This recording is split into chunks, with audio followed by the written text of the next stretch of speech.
All right, guys, welcome to another episode of The Report. Today, we are hanging in the studio, and I don't know how, but it is the start of Q4. We are officially in October, and next month is going to be Thanksgiving, and then it's going to be Christmas and New Year's before we know it. This year is flying by, but I am super excited today because I got a guest, might be the most interesting man that I know. He does a little bit of this, a little bit of that. He is a pilot, and a real estate investor, and doing a bunch of cool stuff on the side. I got my man, Curt Marker. Curt, welcome to the show, brother. Hey, thanks for having me, Rich. Yeah, it's been a long time coming, dude. I appreciate you coming down. Quick little hop, 30-minute drive down the 5 freeway from Oceanside, man. Dude, I got to ask you, man. I've always been curious. You've been flying for 15 years now, doing a lot of crazy stuff, dude. What is the most crazy flying experience or story that you have?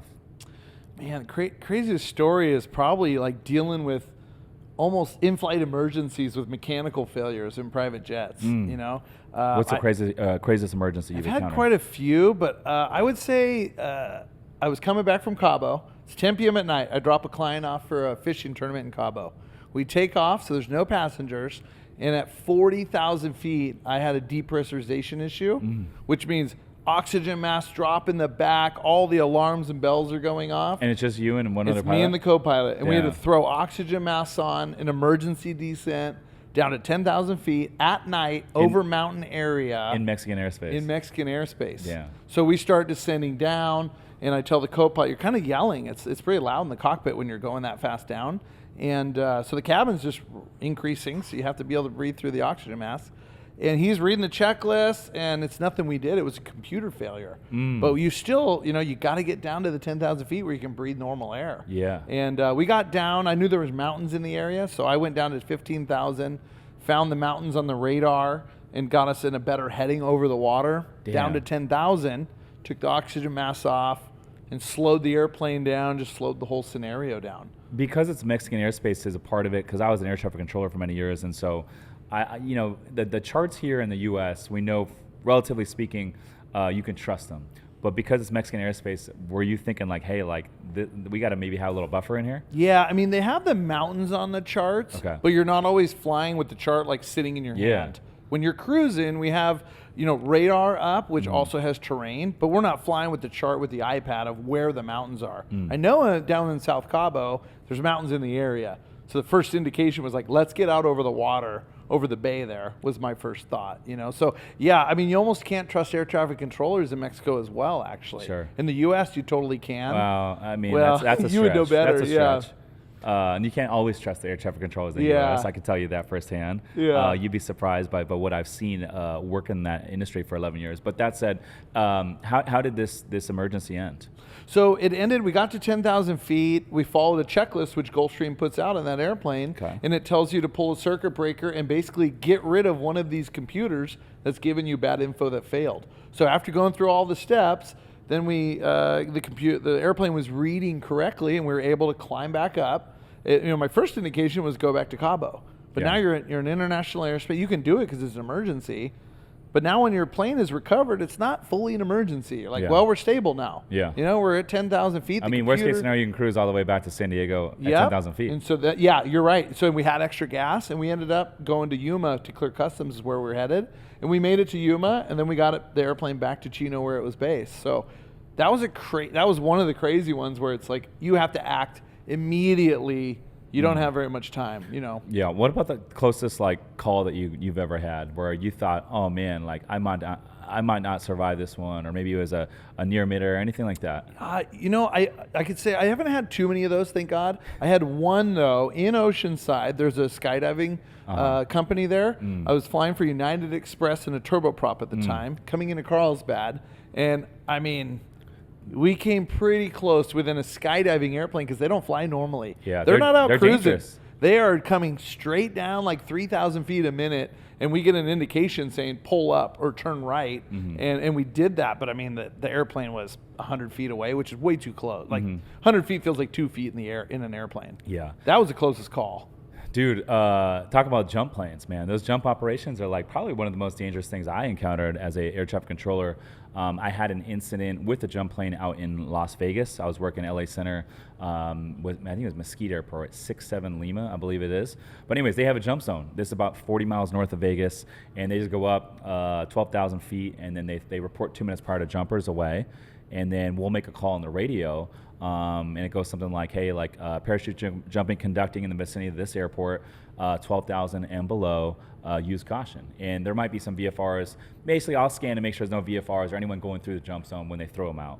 And there was like a bunch of aircraft below that were like just squawking 1200, not talking to us, below the jump zone. And so I said, hey, hold your jumpers until advised. And they held for like 5 minutes, but there was still like more traffic coming. And I wasn't talking to any of them. And then they just said, hey, we're jumpers away. And the guy was kind of skittish with his voice, and they start descending after jumpers away, and turns out he ran out of fuel on the way down, because these guys probably only take off with minimum fuel just to get up, because they want to maximize the amount of passengers or the jumpers they can bring on. And sure enough, I get pulled out of the seat after my session, and they're like, hey, like this guy crashed. They pulled me out to do drug testing and all that sort of thing. He crashed into a golf course. Wow. And they pulled the tapes and everything. But yeah, it was on him. He took off with not enough fuel. And I thought something was odd when he was like, hey, we're jumpers away anyways. Knowing that there was traffic in between the jumpers on their way down, he just threw them out anyways because he knew he was about to run out of fuel. And I could hear in his voice it was a little bit skittish. And next thing you know, the plane had cartwheeled in the golf course, and it was like in the news and everything. But luckily, guy went to the hospital. He was okay. Everyone was fine. No harm, no foul. And hopefully they had good insurance for the aircraft. Yeah, that's a wild story. Yeah. I actually, one of my first pilot jobs, I interviewed or did a test flight in Oceanside for a skydiving job. Okay. And he said, hey, bring a friend if he wants to go skydiving. So I brought a friend, Josh. And this chief pilot sits in the right seat, kind of teaches you how to fly this Cessna 206. Yeah. Same thing you're talking about. The whole thing was sketchy. It may be legal, but you take off, and we're announcing, hey, we're going to have a jumper out. And SoCal's saying, no, don't go now. There's 3 airplanes coming under you. Yeah. And I look back, and the jump instructor who had my buddy on his back goes, nope, we're not waiting, and they just go. Oh, fuck. And now I'm going, my best friend is like falling out of the sky, and SoCal told me no. And then now the guy's like, hey, you need to descend down fast to conserve fuel. And so we start doing that. The whole thing was just a shit show. We landed. My buddy Josh was safe, and I'm like, never again. So I never flew a skydive airplane ever again. That's so funny, man. It's not funny, but it's ironic that it sounds like all these jump companies are trying to conserve fuel to the point where it's almost like risking a little bit of safety. This other jump zone, when I got to SoCal Approach, is actually, fun fact, the busiest jump zone in the entire U.S. And it's right here, not Lake Elsinore. We would work 2 jump zones, 1 sector. One was Lake Elsinore, which was pretty busy. They would have multiple aircraft going up and down, but it was Paris Valley. And Paris Valley, dude, on like weekends, this thing's got like 7 or 8 jump planes going up and down at the same time. And they would all have different call signs. They'd all be talking to us. But the tricky thing is we're sequencing John Wayne, Long Beach arrivals right through this jump zone. And then we have Ontario departure that also goes right through this jump zone. And so depending on the configurations that day, you're not paying attention. You're not throwing these guys on headings off of the departure. You're going to run people right through the jump zone. And so there's a lot going on. And then you got planes that you're not talking to below. It was a lot to look at. And then there was a lot of frequency congestion on that particular sector, just because there's a lot going on. So busy time, you got VFRs blowing you up, and then you got another 20 to 30 aircraft that you're responsible for, and another 10, 12 jump planes. And it's just like fucking, it's just the whole radio would just be people stepping on each other, and you're just like, oh my God, like, you can lose it pretty quick. Yeah, it just sounds stressful. I mean, you made it, 11 years? Like, I don't think I could do it. You know, I heard it's a high stress job. Yeah. I fucking loved it though. Did you? I fucking loved it. I actually miss working those busy sessions. You'd be surprised, dude. Like there's people there that like they get it and they're gamers and they're like, hey, put me in the fucking busy sector. Like, I'll fucking work it. Put me in the sector where there's weather and like a lot of shit going on. And there's people that just dodge the traffic. We call them traffic dodgers. And they'll like manipulate the brake list so they don't have to work the busy sectors or the hard sectors. And they'll manipulate the brake list so they can like do like, just more of the easy stuff. And yeah, it's fine. I'm like, yeah, go ahead and do that. Like, I like working the busy stuff because the time would go by quicker, and it was kind of like, it's kind of fun for me. Challenges yourself too. It's funny because that's the one part of the job I miss. Yeah. You get a certain adrenaline rush when like you like have all these planes coming in, there's weather, and you're looking at the board and you're just seeing like 20 planes from over here, another 20 planes from over here, and you're seeing a big push. There's weather going on. And you're like, okay, like buckle up. You're gonna get busy, and I fucking love that adrenaline rush. There's nothing like working through it, navigating it. It's like a fucking puzzle. Yeah. And then like you get into a rhythm, and you're just like, boom, control instruction. They read it back clean. Next one, control instruction, read it back clean. And that's the best way to control the frequency as a controller. You don't let anyone else talk. You just, as soon as a pilot fucking reads it back, you on to the next control instruction. Then you just got to flow. Yeah. You see what I'm saying? You're in charge. You take control. Yeah. Yeah. When you let all the pilots walk all over you, then you're fucked. And I'm sure you hear that on the pilot side. Yeah. It's a challenging thing between the two, right? Yeah. Sometimes good controllers, we can tell though. You know, if we ask like weather's serious from the pilot side, you're sitting in a seat looking at a thunderstorm that could potentially kill you. Mm-hmm. And if a controller doesn't get to you, it's like, hey, I'm turning 20 left. That's like in the rule book, right? Mm-hmm. I don't have to fly through the thunderstorm, but the good guys always get to you. And the other day came on and goes, hey, don't worry, I'll turn you before the storm. And I'm like, there it is, 30 miles out. But he let me know, hey, I'll get you a turn before that. Don't freak out. Yeah. And it was great. So good controllers, you can see it on the other side. For sure. And like a good controller knows, hey, there's a cell up ahead. These guys are needing to deviate. So why don't we just clear that fucking altitude, that flight level, and give everyone a fucking left deviation or south of course approved, when able, proceed, direct, whatever. And as long as you don't have anyone else at that flight level, like who gives a fuck, you know? And I think some controllers get it, some don't. But yeah, it was fun. And here's the last thing I'll say about it. I think the reason why you got to take control when it's busy as a controller is because we see what we need to do, right? And so when we give a control instruction to an aircraft, you're listening to the radio and like you're like, okay, that's my call sign, that's for us. But when we have 30 aircraft on frequency and someone calls November whatever, it's like we have to scan 30 just to like figure out who is that, where's the plane, and then they're already talking with like a request, and then process it and then go, right? So it's easier to take control. You select the aircraft, you give the control instruction, and then just keep flowing. Don't let anyone else talk. Yeah. You understand what I'm saying? Yeah. Make sense? There's a lot going on that it's side a lot, for sure. It's a lot.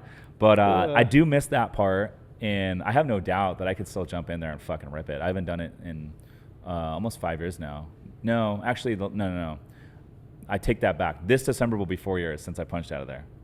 Cool. It seems like it goes by quick though, doesn't it? It goes by quick, yeah. I was saying, I remember when you were able to leave that job and go for it, and it's awesome to see what you've done. Yeah, thank you. I appreciate that. Of course. So anyways, man, so you got into flying like 14 years ago. How did you get into flying? Yeah, so funny enough, my whole family are all pilots. Okay. So my dad's an American Airlines pilot. My uncle retired at JetBlue. His son works at JetBlue as a pilot. And my grandpa retired from US Air. Damn. And there's flight attendants in the family as well. So really? We just didn't have the money. It runs in the blood? It runs in the blood. So I always wanted to fly, but my dad had me super young at 20 years old. So there wasn't like money when I was 15 or whatever. My dad didn't start making really good money until I was a little bit older, right? Almost out of the house. And so flying is expensive. It's a lot of money, 100 grand, 150 grand to go through flight training to get a job. So I just got started later in life at 26. I was a financial advisor, and I was kind of tired of the commission-only job. Like, I liked helping people with finance, but I didn't like the bosses screaming down my neck to sell life insurance and stuff. Yeah. And my dad was always asking me, as a bachelor, I lived with 4 guys, and as a bachelor, he'd be like, hey, I'm flying to Hawaii. Can you come house sit and watch my dog or whatever? And I'm like, yeah, cool. I'll go sit in the hot tub by myself, have a date over, whatever. And I loved it. But then one day I said, hey, I'm tired of what I'm doing. Like, you go to Hawaii. How much money do you make? Tell me what your job's like. And that was it. Like, he told me, I drive up to LAX from, Carlsbad, hour and a half, walk onto the airplane, grab a flight plan. I get the airplane ready, fly to Hawaii. And then I go to the gym, go surfing, have cocktails and dinner with the crew. Next day, go surfing again, and then fly back home. And I'm like, you do that 5 times a month and make how much money? And that was it. So I literally 2 weeks notice at my job and started flying. Damn. And what, you went to like a flight school, or where'd you go? Yeah, so I went to a flight school at Palomar here in Carlsbad. It took me a while to get that first private rating, And real quick, because I know as like a new pilot, you really have 2 paths, and correct me if I'm wrong here, Curt, but it's like you can go to like traditional flight school, and get your private pilot's license, and then work on your like instrument, commercial, etc. or you can go to like the military, right? Yeah. And like become like a military pilot for one of the branches, right? Yeah. They all have pilots, right? Whether it's Marine Corps, Air Force, Navy, etc. And you could do what, like minimum 4 years, maybe more? Yeah, some pilots are 7 years. 7 years. Yeah, I had a lot of friends. Enlisted. Yeah, and so the way pilots work, most of the time, you go in as an officer with a 4-year degree. Got it. So all my friends would go to their 4-year degree, get school, and then go, like you said, as an officer. And what do those guys make? I think they start at they probably start close to $100,000 now. Really? My buddies were in it a long time ago, so it was like 60,000 when 60,000 was decent. But now you're getting paid $100,000 a year. And they're training you. And they're training you, and there's benefits. As far as like, if you go fly. 401k, health insurance. That and like flight benefits as well, as far as like, I guess it's pay benefits. So if you fly heavies or you fly fighter jets, those are kind of the two. So you're flying C-130s or fighter jets. C-130 guys are always going over to Europe, to like Germany to offload troops or whatever it is. They get like hazard pay if they're near a war zone. So my buddies that were fighter pilots were pushing me to go to the military and do heavy flying. They said it's just you can make way more money doing that. Yeah, because I guess the heavy guys, their flight missions are a little bit easier. So you go in. It sounds a lot more chill too. Yeah, you go in for an hour, you prep this flight you're doing, and the flight's 6 hours. Yeah. In a fighter jet, you go prep for 3 or 4 hours. And do a 1-hour mission. Yeah. And then you do a 2-hour debrief. You only flew 1 hour that day. Yeah. So as a pilot, you're trying to get flight time. So I actually was too old and didn't have a degree. I didn't get my degree till I was 30. You have to be 30 years old in military flight school for their medical waiver. So I tried to do it, but I missed it by like 1 year. And they said at the time, let's see, it was 2010, 2008, whatever it was, around that time, there wasn't like a war going on that they didn't need pilots. So if they needed it, and it was 2002 and they needed pilots, they would do an age waiver to 35. I just couldn't do it. So the military is an awesome way. I went to the Miramar Air Show last weekend. I was a little bit jealous. There's some cool equipment, had some good combos with military guys. Yeah, or you can go the civilian route, which is really just going to flight school, paying your own way. Sometimes it's longer, and for me it was, to come up with the money to pay for it. But yeah, those are pretty much the two most common routes. Okay. And so how long did it take you to get like your private instrument and commercial rating? So it took me 2.5 years. Okay. You can do it quicker. You know, guys are doing it in a year now. Number one, I couldn't get a loan, and it was at the time 2008 hit.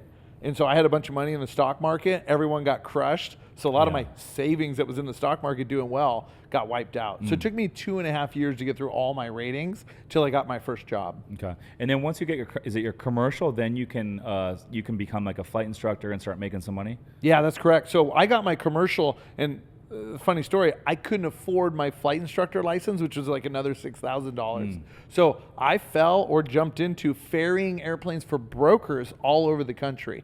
So people that would, just like a car dealer, they buy and sell cars. Well, airplanes, you got to move them to the airport where the buyer is all over the country. So I literally just transported airplanes to build all my time. So give me an example, like what kind of planes were you flying while you were transporting? A lot of like for flight schools, so Cessna 152s, which is a 2-seater, Cessna 172s, 182s, Bonanzas. Like doctors typically like to buy Bonanzas. They're a little bit more money. $300,000 airplane, 4 seats. But I mean, I flew airplanes from New York to Carlsbad. They call the Bonanza the doctor killer. Yeah, the V-35B. Why is that? So in the 70s and 80s, doctors would just buy those airplanes to commute to a hospital or wherever and avoid like LA freeway traffic, let's say. And because they buy the nice airplane for $350,000, and it's a little bit of a handful because it has a lot of horsepower. And doctors, you know, they're really good at doing what they do, but they're not professional pilots. So there were a lot of accidents that did happen. So that's how they got the nickname Doctor Killer. Yeah, and I think like from my side, when I was working air traffic for 11 years, we did work some of those like doctor type of airplanes, the Bonanzas, the Cirrus SR-22s. And because they don't fly very frequently, they might fly a handful of times a year, they get into the seat and it's like there's a lot of buttons, a lot of things going on, a lot of checklists. If you're only flying 3 or 4 times a year, it's very hard to be affluent. And I think they're bringing up girlfriends and that sort of thing, so they're trying to impress them. And so the second something goes wrong, I found that they're not reaching out to ATC and saying, hey, I don't know how to do this. Can you guys help me? They're not asking for help, and then they get into some trouble. Yeah. You know, because that's half the battle, right? Like, if you're out there and you're like, fuck, like, I didn't account for this weather, well then like just call ATC and be like, yo, like I didn't count as weather, like can you guys help me? Like we're happy to help. But if you're like, hey, I don't want to ask for help because I'm trying to like, you know, save face with my date, then that's where people get into some hairy situations. They go into the weather, they get into icing and all that sort of stuff, or they get into IFR situations and they're not IFR rated, and we know how that ends. It doesn't end very well. Yeah, I mean, people, you know, flying is a really cool hobby if you have one, but it's not like driving a car. You don't hop in and it comes back to you. It's like if I were to hop in a single engine Bonanza right now, I would hire an instructor or someone familiar with that airplane in the right seat. I may be qualified, but I ain't going to take my family up in that thing. And that's even you with like you're flying G550s around every day. You've flown Airbus 320s for Alaska Airlines. You're even saying, hey, I would feel most comfortable going up with an instructor in the Bonanza, at least for an hour. I mean, I have almost 10,000 hours, but you have to know your limit, and I want to be a safe pilot. So we can go fly a Gulfstream today with my eyes closed, no problem, because I do it all the time. But not a smaller plane that I'm not familiar with. So it's just kind of making the smart decision. And it sounds like a lot of them didn't make the smart decision, you know? And what is that called? They say like the average VFR pilot, when they get into instrument or IFR conditions, which would be low visibility situation where you can't see the ground, they get disoriented. And how many seconds is it on average before someone usually becomes disoriented? It's like 7 or 5. It's like 5 or 7. Yeah, real quick. And what is that move? Like people will start like... they feel like they're losing altitude, and so they pull up, but they're really in a turn. So like the slip indicator, it'll show you if your airplane's level.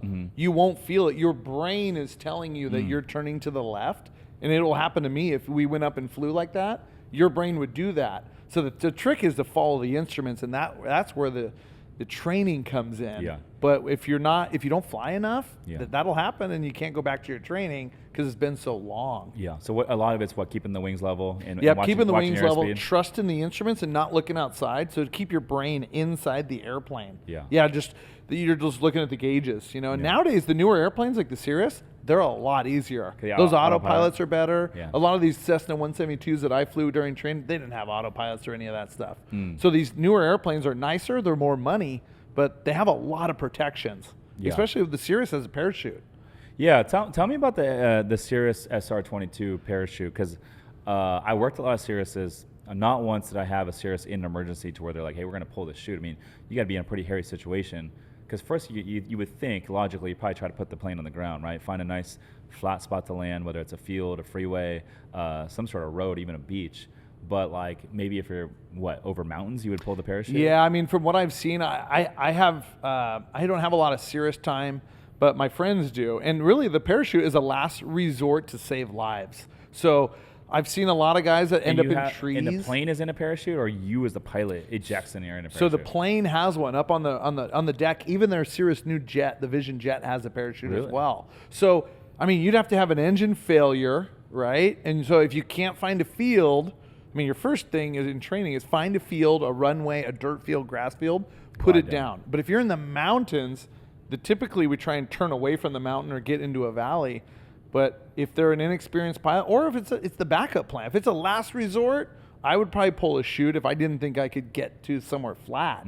But with my experience, I'm fairly confident. And when I'm flying along, even like going to, let's say, Lake Havasu, there's some mountains, I'm looking for fields and knowing where I am. I don't let myself kind of get disoriented, or I'm paying attention the whole time, because people's lives are in your hands, you know. But it is a very cool feature on that Cirrus, and including the jet, you know.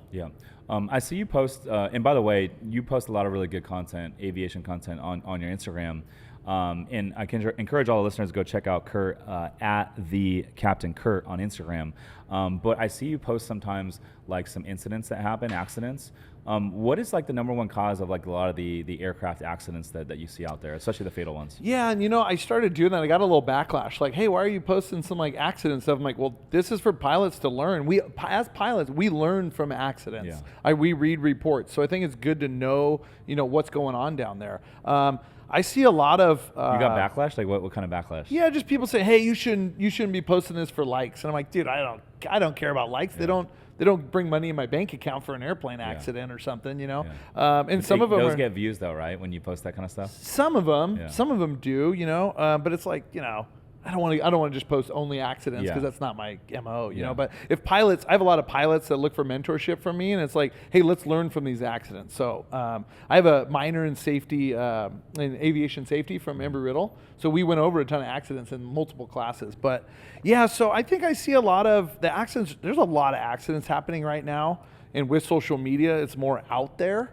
So it's almost like every airplane, multiple airplane crashes every single day right now. Damn.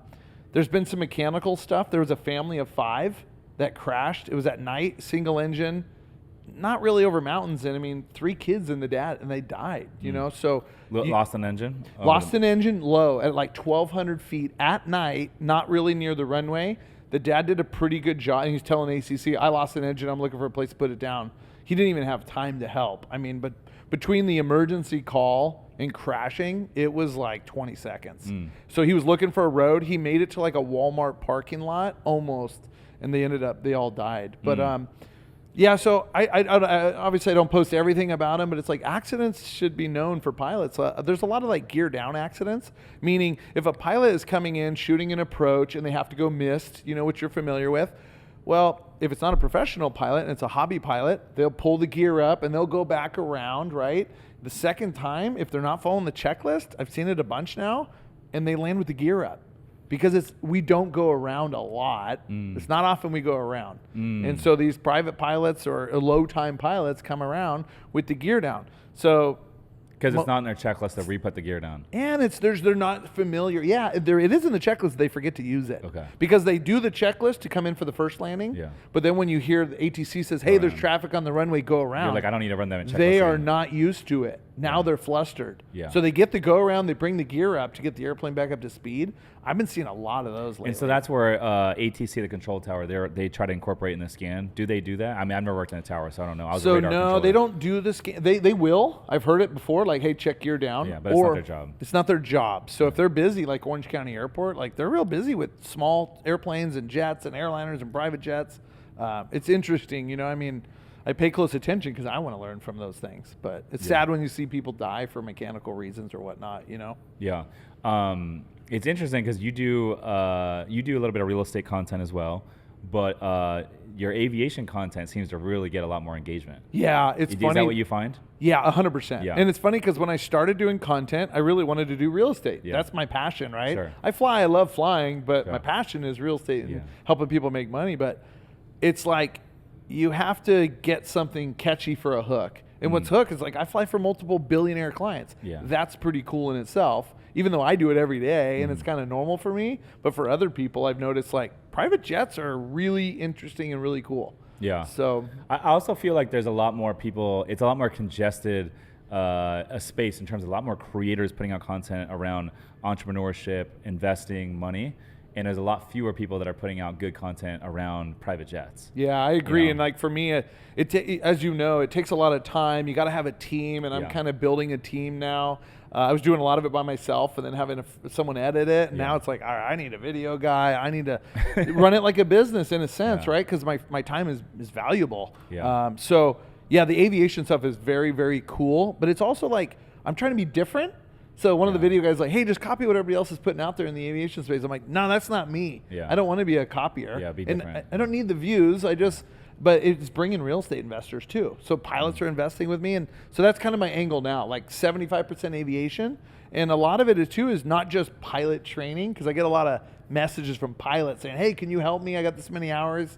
And I'm like, yeah, that's great. I'll give you some advice, but I only got so many hours in the day for that kind of stuff. You know, Yeah. I got to work on the business. But yeah, the aviation content's very fun. I'm trying to focus a lot more on getting as much widespread aviation content as I can. I don't want to put out, hey, how do you go get your license? I want to put out more like, hey, this is how much this private jet costs to rent to do a trip. Like if you want to go to Nashville with your whole staff, like I want to do a video on that. How much would it cost to go from San Diego to Nashville on a private jet that seats 8 people? Yeah. That's interesting to most people, even if they can afford it or not. And I mean, private jets are expensive, you know? Yeah, well, that's actually a good exercise. So let's run through that here later on in this podcast. I definitely want to run through that. What I was going to say is this. The other cool thing about the aviation stuff that you're doing versus like, oh, let me teach you how to fly, is like this is appealing to the majority of people. Most people know what a private jet is. They think it's unique, it's different, and so they want to see. And so I think it's definitely going to get eyeballs. For whatever reason, people love airplanes and they love boats. I didn't know this, but it was like one of the reasons I got the boat was like I had a feeling, I didn't know for sure until I did it, but I had a feeling it would get more views with like social media content. And so far, every time I've incorporated the boat in my content, it's gotten a lot more views than had I not. And so I don't know what it is about boats and planes, but people just like them. Yeah, and I don't know if it's like unattainable or it's their goal. I mean, a boat and an airplane's my goal too, right? Like I love watching all your boat content. Thank you. And it's different too. Yeah. But it's also something like I was telling you before, like I'm shopping for a boat. Yeah. So I get to like kind of see like, oh, Rich has got, that's a good sized boat. This it flows like this. So I love seeing all that content as well. So it's not just, I think you have a wide base of people that would love to have a boat and an airplane, whether it's a small plane or a jet.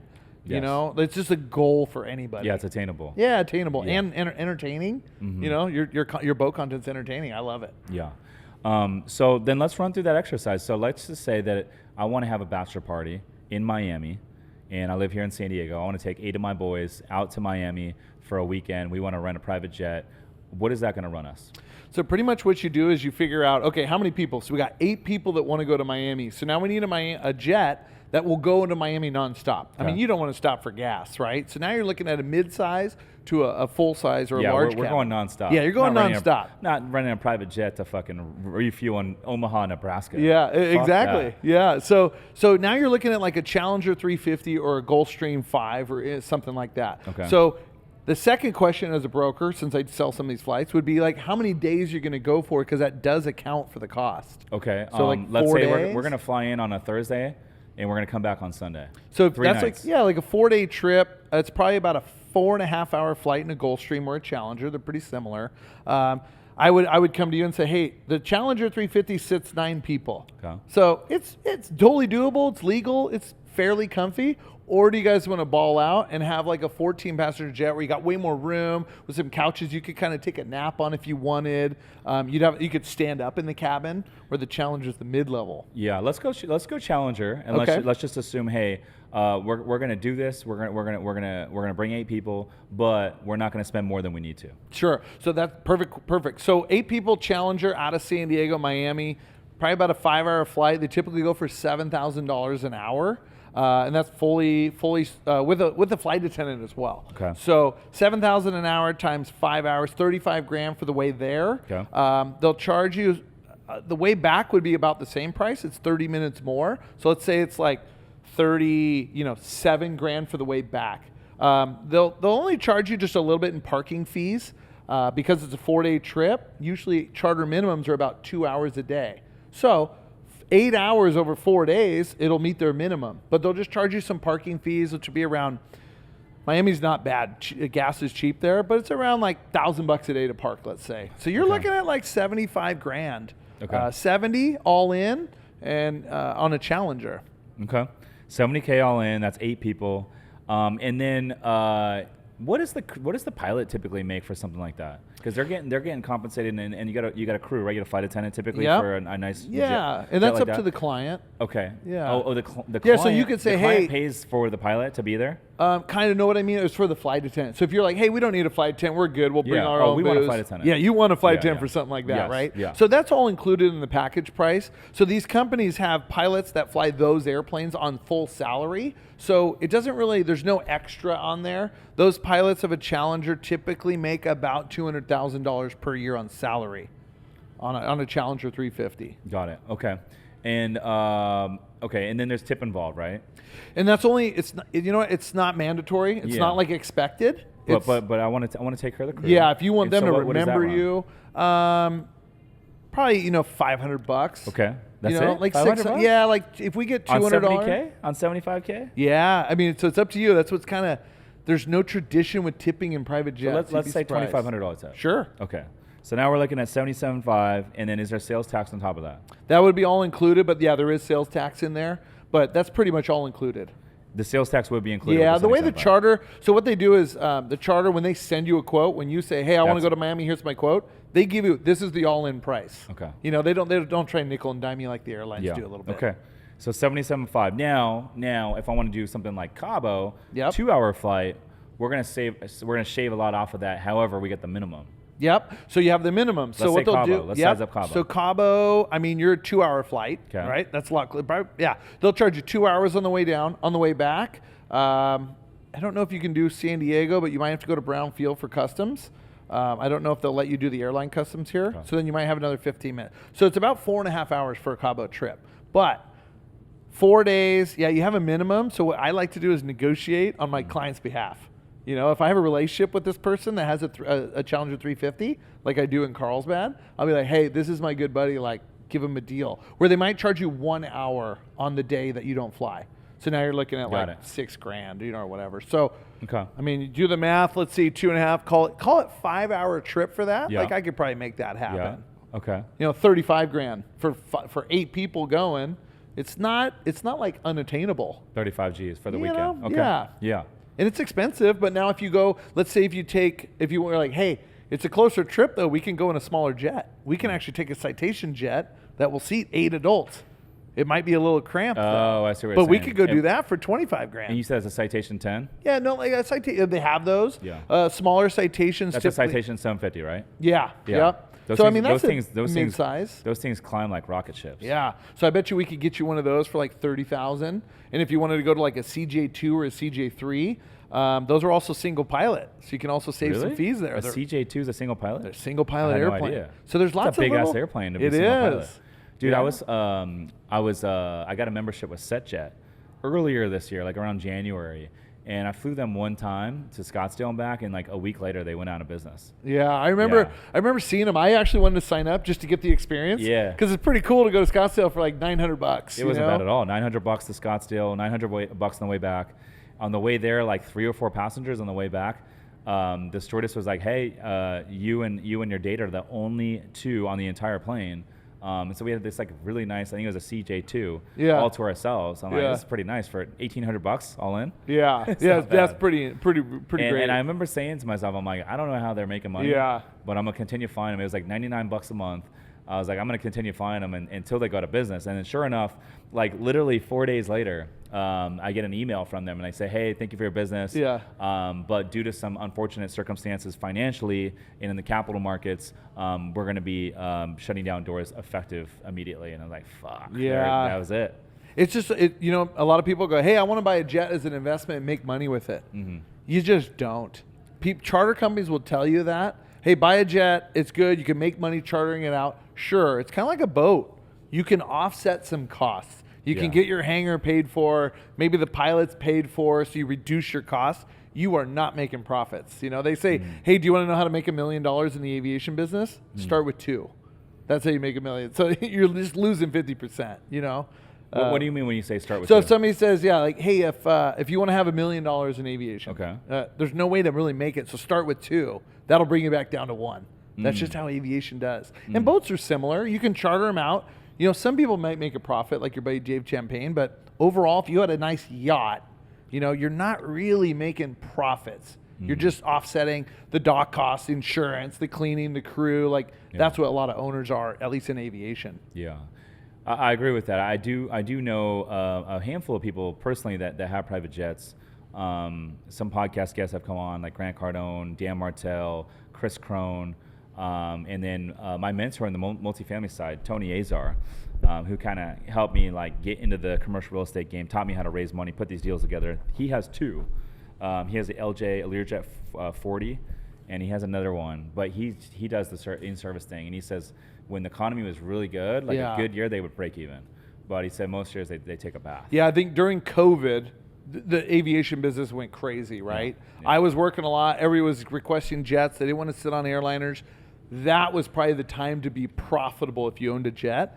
But if not, you broke even. That's a good year. Now, it's down like 50% right now. There's just not a lot of charter demand. Some people, they're still flying, but people aren't spending money like they used to. They're starting to tighten up. Dude, for me, man, if I have the choice, I'm like, okay, buy a nice boat or the jet, and I can only do one of the 2, I would buy the boat 365 days out of the year personally. Because for me, I have no problem sitting in first class and just like going into the airport terminal, waiting a little bit, waiting in security and waiting in line to get on a flight. But first class to me is still like really comfortable. And I would rather put that money towards a nice boat and just be on the water. I don't know. That's me. Now, Yeah. I'm not everyone. A lot of people love the private jet thing, the PJ. But I'm like, I'd rather be on the water. Like that's time that I'm spent. I go to Catalina. I'm out there for 4 or 5 days and nights on the boat. A lot of memories. I can bring people out on the boat, entertain. It's not a really huge cost of fuel to go out to like the island and do different things. But now you start talking the private jet. That's a whole nother ballgame. Now, my boat is not comparable to a private jet. You might have to compare like a 100-foot yacht to a private jet if you want to like talk apples for apples. But I would argue, at least for me, I would still pick the 100-foot yacht.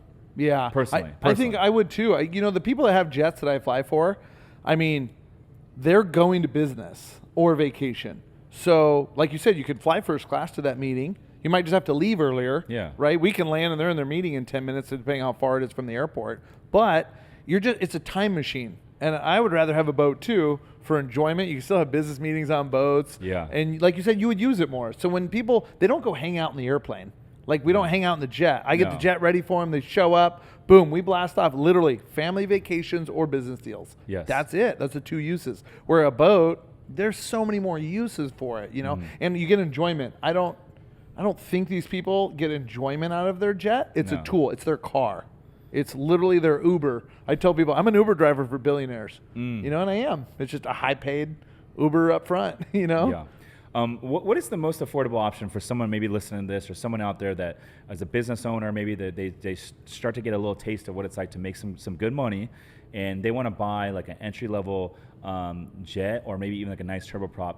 What is like the best bang for your buck plane that someone new to the private flying club or private, what would you call it, private jet? Yeah, it's private jet ownership, Okay. You could say. Yeah. So someone that wants to get an entry level plane, best bang for their buck, but they don't want to go spend $30 million on a private jet. What plane out there is going to give them the best bang for their buck? Yeah, I mean, you really have to ask them, like, hey, what are your normal flights that you want to take? Is it from LA to Miami? Now you're in a bigger jet range that you need to spend. Yeah. You don't have to spend the $30 million, but you need a bigger jet. Maybe it's older, right? Sure. And now you're looking at a Gulfstream 4 you can pick up for $4 million. But the maintenance is a lot of money because it's older. Or something small where let's say hey, I only fly like 2 hours. Or I fly San Diego to Vegas and Phoenix, Scottsdale. Now you can look at a turboprop. Like the Piaggio from Italy is a very fast 400 knot turboprop. 400 knots? That goes as fast as jets, like as Whoa. CJs, as you know. So tell me about the Piaggio. So the Piaggio, you can pick one up for like 2 to 3 million used in really good shape. It's a twin turboprop. The funny thing about it, it looks a little funny when I first saw it. The props are in the back, which actually makes for a quieter cabin. Really? So it's not as noisy where like a King Air, the props are in the middle, almost to the front of the plane. So it's louder in a King Air as you're sitting in the back for the client. But the King Air is a lot slower. You're doing like 260, 270 knots compared to 400 in a Piaggio. So I got to go fly with one with my buddy Owen. He flies a couple of them for guys. It's 8 passenger seats in the back and very roomy. So if you saw one, it's got a little wing on the front for aerodynamics on the nose. What's that all about? I guess it's for aerodynamics. Okay. It needs the lift. So because the props are in the back, I'm assuming it would just lift off. I think the front wing keeps it down, keeps the nose down. I'm not an engineer and expert, but that's my assumption on it. But that's a little Italian rocket. How many people can you fit in that thing? So it has 2 seats up front and 8 seats in the back. Okay. So if you really needed to, you could fit 10. And what about range? Range on that's like 3 hours. So San Diego to Dallas. Okay. I mean, that's good range from, if you wanted to go to Florida, you could do one stop. But that's an airplane you can go get. It doesn't need a type rating for a pilot. So it's under 12,000 pounds. So that's kind of nice. So you'd only need one pilot. And you can take a bunch of people. And like I said, you can enter into that thing for $2 to $3 million. Yeah, that's not bad at all. And how high altitude-wise is that thing cruise That at? one will cruise at 41,000 feet. Wow. Which a King Air, I think, is like 31. So this thing cruises just as high or higher, and can outrun a lot of these smaller, lower-end jets, right? Yeah. Like the Citation 56X. Yep. What else can it outrun? Yeah, it'll outrun any small Citation. It'll outrun Hawkers. Hawkers won't go that fast.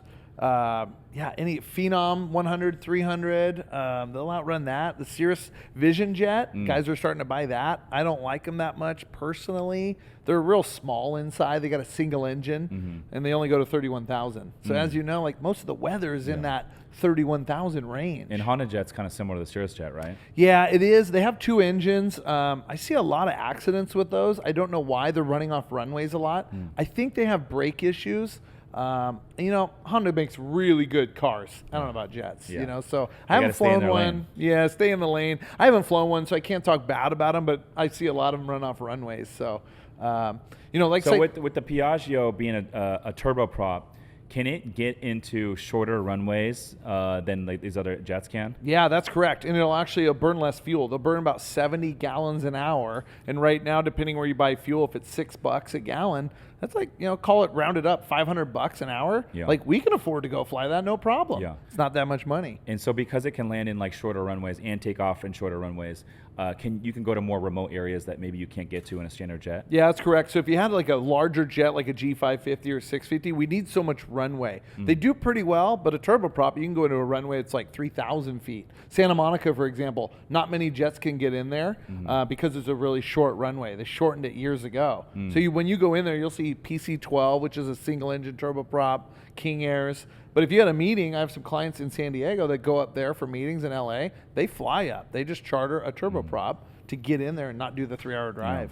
I've never flown in a private jet, but I've flown in the set jet, which was like the CRJ2, and then that was like what would you call that? Shared? Fractional. Yep. Yeah. Okay. And then the other thing I did was one of our bridge lenders flew us from Seattle to Manson Bay to go tour a property they were selling us. They ended up selling us this hotel up north, and they flew us in it was a turboprop. I forget the name of it, but you sit in it, and this turboprop is like a twin turboprop, and you feel like you're in a private jet. Like it looks and feels interior-wise, it felt all the same, and I was like, damn, this is pretty cool. Yeah. So anyways, I guess my last question is, because it's a turboprop, this Piaggio, is the cost to maintain much less or much cheaper than what it would be with a standard jet? Yeah, overall, I mean, to replace a turboprop engine is only a couple $100,000, where most jet engines are $500,000 minimum is like the cheapest jet engine to replace. So overall maintenance and wear and tear on the airplane is much less. The thing weighs less, so the landing gear doesn't need as much maintenance, things like that. Turboprops they're great starter airplanes, and some of them people never go into a jet. If they're not flying that far, they're very reliable. That's a big ticket thing too. So, and this is manufactured out of where? That's out of Italy. So they call it the Ferrari of the skies because that's where Ferrari is made. I love that, dude. That's cool.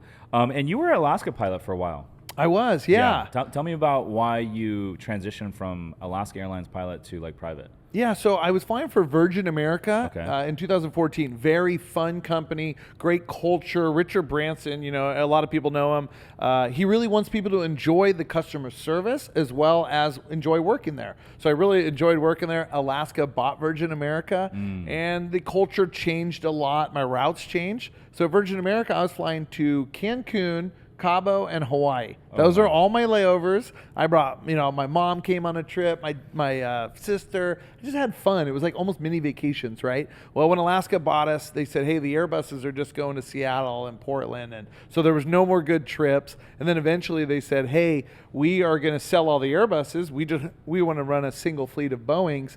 And for me, I was like, wow, I don't want to just fly. A Boeing's a small airplane, the 737. Yeah. It's just small in the cockpit. They're real loud. They're not comfortable, in my opinion, as a pilot. Where the Airbus is a very comfortable airplane. So during COVID, we weren't flying much at Alaska, and nobody was flying, right? The airlines weren't going. So I had a friend call me and say, hey, I got a Gulfstream 4. If you get typed on it, do you want some work? And I said, now's the time. This would be a great idea. So I went and got myself a type rating, and then pretty much just took over on his airplane as a captain because I had the qualifications at the time, and then realized like, wow, I really like going to Cabo flying Gulfstreams for rich people. Yeah. And it's progressed since then. I've moved up in aircraft, and I've used kind of my personality and my customer service skills. It's a customer service job. You got to be a good pilot, but it's how you deal with the clients. So I just kind of leveled myself up to flying for the big guys that I'm flying for now. So give me an example. What's a typical trip look like for you flying private for some of these billionaire clients? Yeah, I mean, like last month, we went to Tahiti. The billionaire client's like, hey, have you been to Tahiti? I said, yeah, I've done it several times. And he was leaning on me for like advice. So yeah, we left in LA. We flew from Ontario Airport with a nice long runway, and we flew all the way to Tahiti. He wanted to go to Bora Bora. So when you fly 8.5 hours in a G5 to Tahiti, you land, you clear customs, and it only takes about 10 minutes because you're on a private jet. They come right over, customs comes to you, grabs your passports, looks at you, and they clear you. And then we take a 30-minute hop over to Bora Bora. So that's a pretty fun trip. And that time he was going for like 10 days, so I airlined home. Which is a little bit of a pain, but at the same time, it's, you do what the client says. But a lot of times we stay over there. So I think he's going to Fiji this month or next month, and I'll be looking forward to staying in Fiji. But it's not always that way, right? Sometimes we're going to Pittsburgh. I just did a 4-day trip to Dallas. So Carlsbad to Dallas, sat for 3 days, and then flew home on Sunday. They went to college football game where his daughter went to school, had some great barbecue. Most of the time when I'm there, I'm doing real estate calls and working on the business or getting more jet clients. So the trips, they're all different. And that's what I think I really like about it. And I don't fly for one individual. That's what makes me different. I'm literally an entrepreneur pilot. Yeah. I fly for several different clients. And if I don't like a client, I can move on to the next one, you know, so. So I know Grant Cardone has a G6, a Gulfstream G650 right now, but before that he had a G550.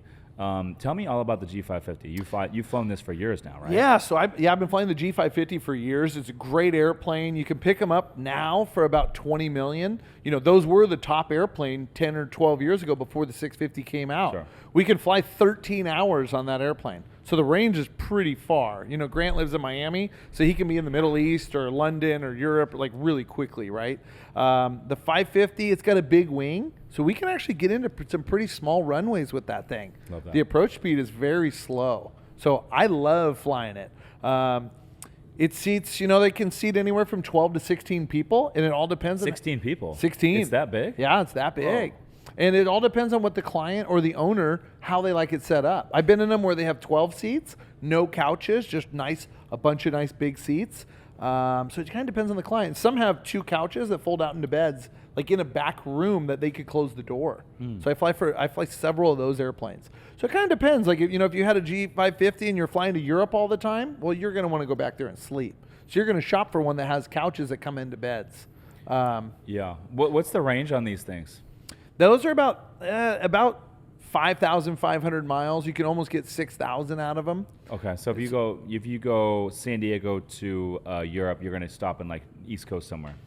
Not in a 550. We'll go all the way to Europe. Really? So we can make it. We can go to Italy. We can go direct from LA. So you got to look at the performance with the fuel. So San Diego Airport, I've never done it out of there, but like LAX, Ontario, Long Beach, they all have bigger runways. How big is the runway at LAX? LAX is like 13,000 feet. Yeah, San Diego is like 10,000, right? I don't even know. It's been a while. I think it's more like 8. Because they got it's been a while. Direct flights out of San Diego to like Germany on Munich. Then it must be long enough. It's been a while since I've been out at San Diego. Yeah, no, they do Tokyo, Japan Air.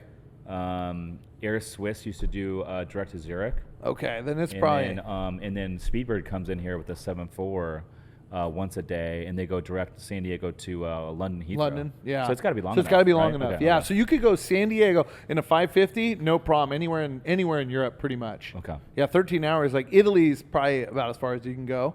You can't make it all the way to Tel Aviv. 650 is probably pretty close to make it all the way to Tel Aviv. Those things can do 16 hours. So what is that plane run? Because that's a plane that, if one day that would be the plane that I would want to get. Something where you can like literally just go anywhere in the world. Yeah. I mean, if you're a baller, you're flying a G650. Like Grant upgraded from a 550 to a 650. Yeah. I think he bought his new and it was like $55 million. He said it's slightly used. Slightly used. So now the prices have come down because G700s came out now.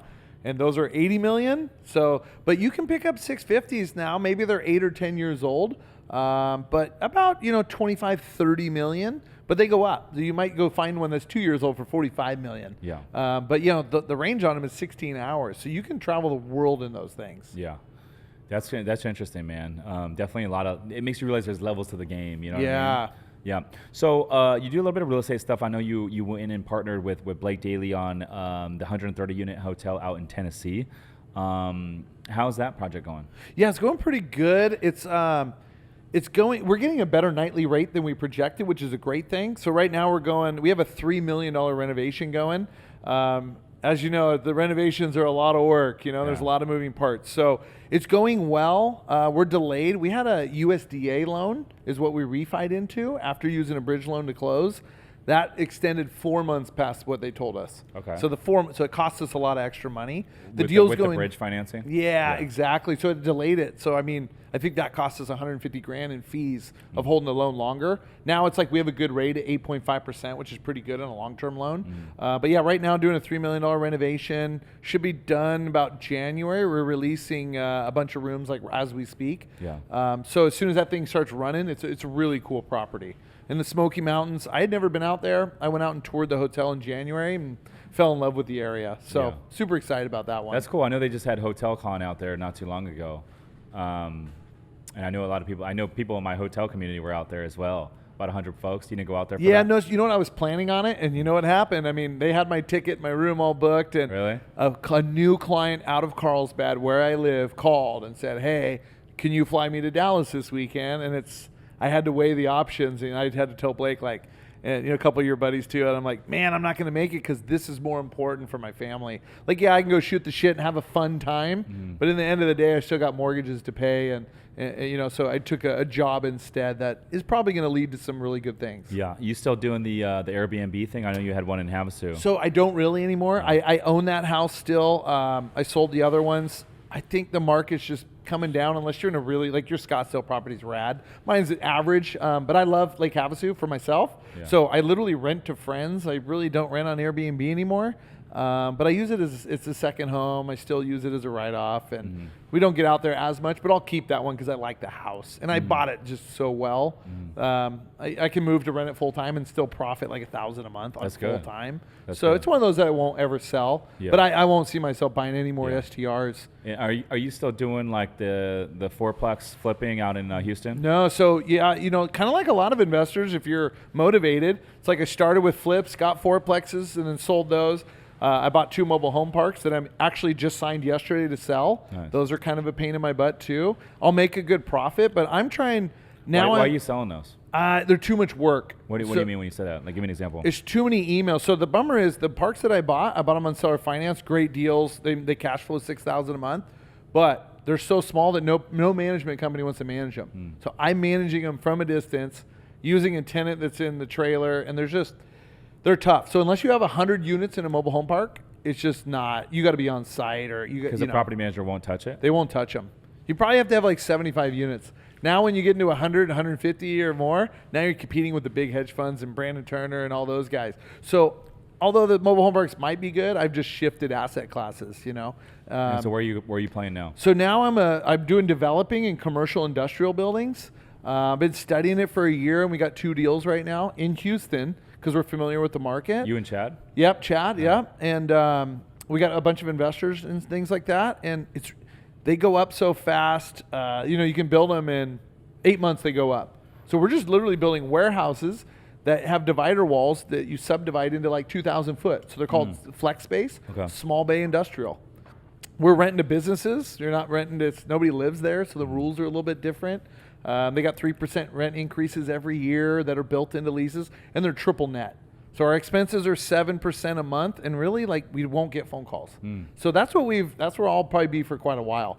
And I feel like we're a little bit ahead of the curve. People are building these, but there's not really much social media on it. Yeah. So I think we're ahead of the curve, and the returns are really looking good. That's pretty cool. And I know you've done a lot of private financing, short-term debt and that sort of thing. Are you still doing a lot of that? No, so I got out of that as well. It was a really cool thing. And what happened to me was I was sitting on cash from selling some assets and flips and whatnot, and I was done flipping. I was done being on the phone 40 times a day, right? Yeah. And you can do that if you build a team, and it was like, I didn't really want to do it. You're dealing with short-term capital gains on every flip. There's no way out of that. And I didn't want to be doing all the work and give the government 40%. Yeah. You have to own the property and hold it. So that's why we got out of flipping. But we started lending a bunch of money. It was going well for a while, and then until the market turned. So we got a couple lawsuits for some big money that we're still getting back. And I'm foreclosing right now as we speak on a 88-unit apartment complex in Arkansas. Damn. But they owe me $1.1 million. So it's and you like were in first trustee position? Second. So a lot of the stuff we do is in second. Yeah. We'll get it back, and we're dealing with like the first lender about taking over the loan and assuming it. So it's just a little bit of a headache. What I realized was I want to control my money, and I don't want if other people control it, I have no control. Yeah. So that money that's out right now, I've got like 1.6 million that I'm trying to collect. I could be doing a lot more deals with that thing if I had the money. So I won't do any more loans. I thought about getting into the loan business like full time, but I want to be simple, right? I read a book, Psychology of Money. Yeah, what it said? It was super good. And what it said was your needle will always move. Figure out what you want your life to look like and then work backwards. And so my life, I wanted to be on a boat with family and friends, not getting 50 phone calls a day and not chasing like maybe $100 million target. So I said, let's be at a happy target where it's a nice amount of money and I'm not stressed out, you know? So it changed my philosophy a little bit. Yeah, and I mean, you're at a stage you got 2 kids now. Congrats, by the way, on the second kid. Hey, thanks so much. And I get it. I mean, it's at a certain point, it's like, what more do you need, right? And there's always another level. There's always another gear, and there's always another like path for the person to become a better version or whatever it is. But at what point do you just say, hey, you know what, this is enough, and I'm comfortable with this? Yeah, and that's something I'm going through. And something else is funny is I was always like reading or taught like, hey, use leverage to scale more and scale more and scale more. And this book actually says like, okay, but at what point do you want to like have no debt and pay your house off or whatever? And I own 2 houses with debt or whatever besides the investments. And so one of my goals now is to pay those off. I'm not going to do it tomorrow, but I'm like maybe 10% of every deal I sell is going to go towards that debt. So whether I pass away unexpectedly, it does happen, right? I don't want to leave my family with a bunch of debt and whatnot. I want them to be safe and secure. So it's interesting as you develop as an entrepreneur, we're always growing, right? Yeah. I never thought I would say, hey, I can't wait to pay off my mortgage. Yeah, absolutely. But at the same time, it's like, well, what kind of life could I have if I don't have debt besides mortgage, but if I had zero, like what could you live off? I mean, I wouldn't want to live cheap because we work pretty hard and we like nice things, but man, you could do it off pretty little money if you had no debt at all. Yeah, absolutely. Well, dude, I appreciate you coming down, taking the time to hang out, talk shop, and drop all the knowledge in the aviation space. And I'm a big fan of everything you're doing, dude. Appreciate everything you're doing, man. I've always been a fan. Excited to see where you go next. And where can the folks get in touch with you, brother? Yeah, thanks. Mostly Instagram at the Captain Curt. Just launched a YouTube, starting to launch some very cool aviation videos on there. But yeah, the Captain Curt on YouTube as well. I'm gonna have to check you out. Yeah, Captain Curt. Okay. Launching a good video today or tomorrow. I'm gonna launch a really cool where I chartered a Phenom, a jet, and I'm excited because I hired a professional film crew for that one. Sick. So I mean, I think the video is gonna pop. Where did you guys fly? We did Carlsbad to Las Vegas for lunch. Okay. But it was just a video to, hey, here's the feel. Like I'm usually up front, but I rode in the back with a business friend and go, hey, this is what it's like flying private. Yeah. So I'm trying to do some cool stuff like that for people. I like that. And we're going to go shoot hopefully next week or two. What are we going to shoot? So hopefully it's a Global 6000 that my buddy Mike is in charge of. So he's the boss of the airplane, you know. So yeah, he said we could come shoot some videos and show people what it's like. And that's a very nice jet. I love it. I love it. Well, there it is. Listeners, go check him out on Instagram and on YouTube. He's Captain Curt Marker. I'm Rich Summers. Listeners, thanks for tuning in. We'll see you in the next one. Peace.